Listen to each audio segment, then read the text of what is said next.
And welcome back to the third hour of today. Al, of course, Craig in Studio 1A, Chanel and I, like so many of you, working from home.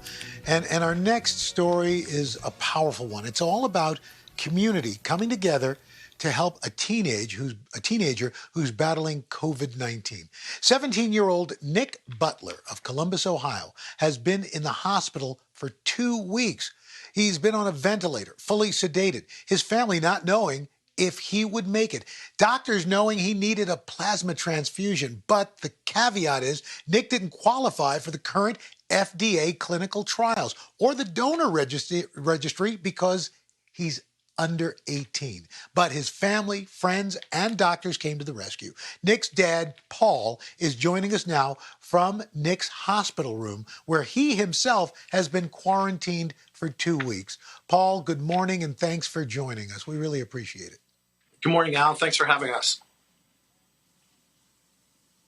Hey, so your son, Nick, already had a compromised immune system, a condition where his body doesn't make enough antibodies. He lost his hair. So contracting this virus was really, really dangerous. What happened as his condition deteriorated? So he had a cold the week, about 2 weeks ago.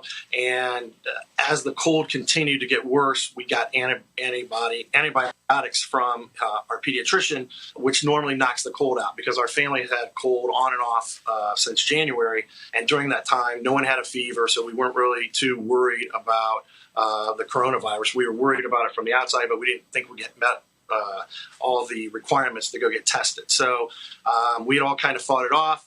Nick got a cough, and then he started to get a fever, which we couldn't break. The cough got worse. We went to Nationwide on a Thursday to have him tested and have him looked at.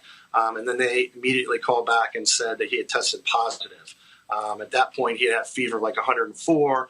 When we got the call, we were actually on the way down to the hospital to get him admitted. And that was 2 Fridays ago today. So you've been in Nick's room for 2 weeks, quarantined with him. Your wife, Kelly, can only see you guys through FaceTime. This has got to be really tough for your family. So over the course of the weekend, he deteriorated. And Sunday night was a very bad night. And Monday morning, so we're in a protective room that has negative ventilation so that hopefully none of the disease would get out of the room. And Monday morning, the ICU team came in and took over. And that's when they incubated him and put the breathing tube down his throat. That's probably like the worst day of my life.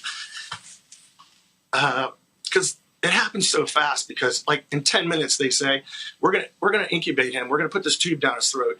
And you may not talk to him. He's not going to be able to talk to you again. And then at that same point, there's like these end-of-life decisions that need to be made. So it was tough. At that time, I got my wife on FaceTime, and we had a conversation, and like with a room full of people, like 10 people, and they're bringing equipment in, and they're doing all these things, and certainly one of the low points. I can't even imagine. But the good news is he's doing better because of these plasma transfusion, and you found donors. It took a grassroots effort. Tell us about that.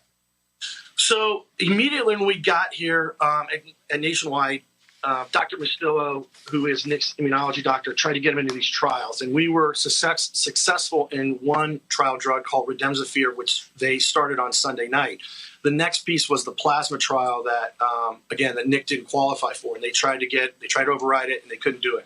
So one of the infectious disease doctors, Dr. Shimamura, came in, and we had this conversation about plasma and the fact that the process for children's plasma is a little higher.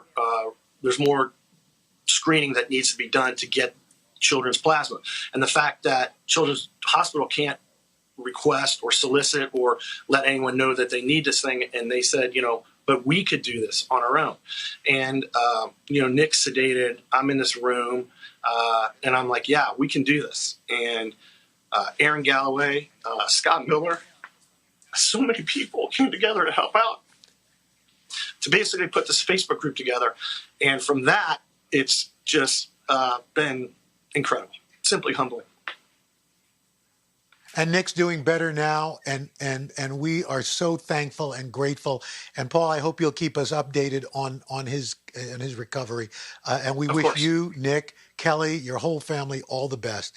And if folks at home would like to help Nick's family and find out more about the donation process, go to our website, thirdhourtoday.com.